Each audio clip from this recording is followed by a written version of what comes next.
Ever since I was a wee lad, adventure games have held a special place in my heart. From classic text-based games, where it was up to your imagination what a grue looked like, to the modern point-and-click style, with beautifully painted scenes and often completely voice-acted. I've always been drawn into the exploration and puzzle-solving nature of them. In this episode, I'd like to share a few of my favorites. What? Wait, before you unsubscribe, this isn't turning into a gaming channel. This was just the first thing I wanted to make a video about. I'm not sure what the next one will be about right now, but I promise it won't be video games. Cool?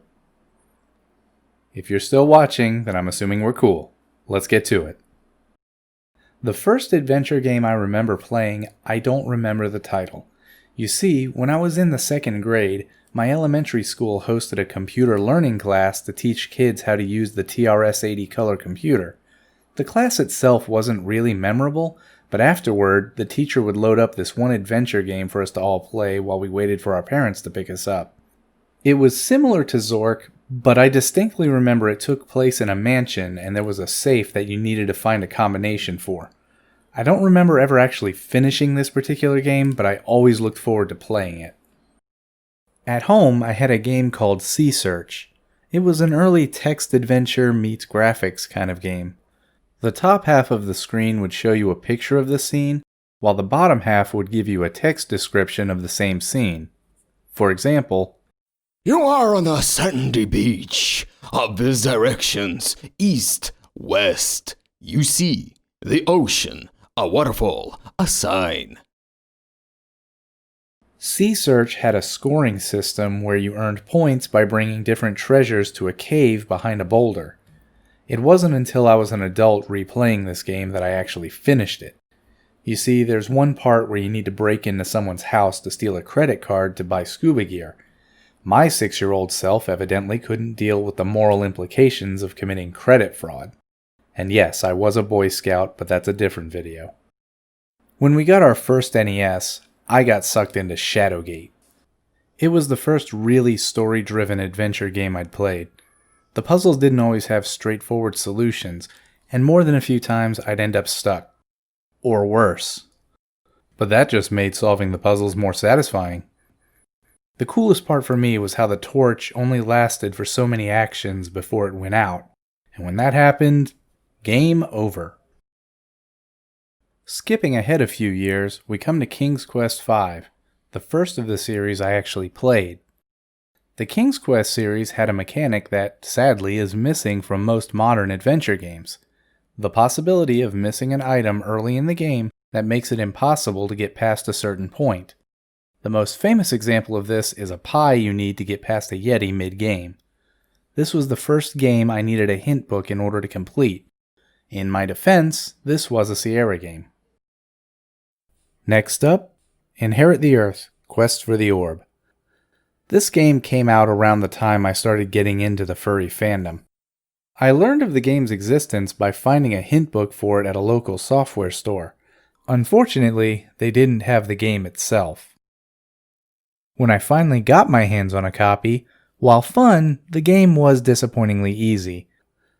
Though that may be because I was accustomed to Sierra and LucasArts games beating me senseless. There was talk of a sequel, but sadly that never happened. However, it did spin off into a webcomic that picked up right where the game ended. Finally, something a bit more recent. The Experiment, or Experience 112 depending on the region. What caught my interest in this game was the interface. Rather than controlling the protagonist directly, you operate a security console which allows you to access cameras and control things like lights, doors, etc., which you use to guide the character through the levels. I've always been a sucker for the computer within a computer gimmick, and this game was nothing but that. I'll always love adventure games.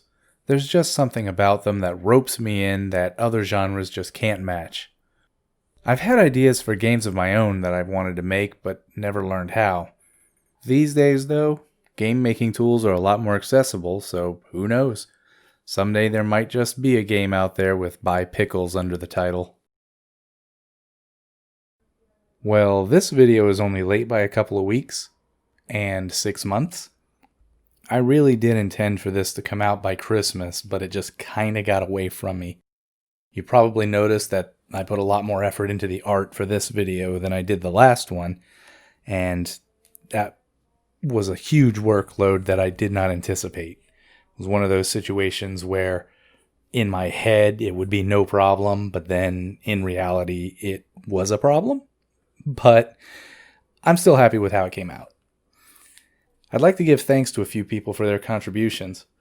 First, my friend Sydney Weatherly for her voice, Twigga for his photograph, and Zosh for the use of his art. And a special thanks to Vladibear for lending me his professional voice talent. I've posted links to each of their social media and Patreon sites in the description, though not all of them are safe for work, so click with care, folks. I'd also like to thank all of my Patreon supporters, whose names are scrolling past now. I haven't been the most productive artist out there, but these folks have offered their support regardless, and I can't thank them enough. Before I go, I'd just like to give you guys a piece of advice. If a friend of yours tells you that something you're doing for fun for yourself is a waste of time, you need to seriously consider if that person is your friend, because friends don't say things like that. Friends are supposed to support you, not knock you down.